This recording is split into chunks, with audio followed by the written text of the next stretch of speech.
Hi అందరూ బాగున్నారా? నాకు మొక్కలంటే చాలా ఇష్టం అన్నమాట. అయితే నేను డైలీ మొక్కలతో మాట్లాడుకుంటాను. ఎవరున్నారు ఎవరు లేరు అనే ప్రసక్తి అయితే నాకు ఉండదు. నాకు మొక్కలతో మాట్లాడుకోవడం అలవాటు. అదే అలవాట్లో మా అమ్మాయి సడన్గా ఒకరోజు లోపల నుంచి బయటకు వస్తుంది.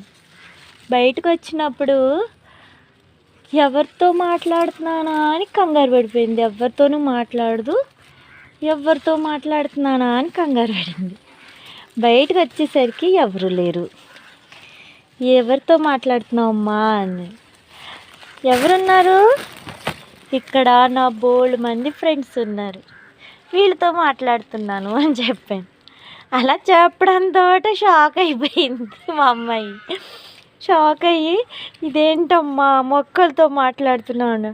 నా బెస్ట్ ఫ్రెండ్స్ అమ్మ వీళ్ళు, అందుకే వీటితో మాట్లాడుకుంటున్నా. బోల్డ్ పువ్వులు పుయ్యాలి.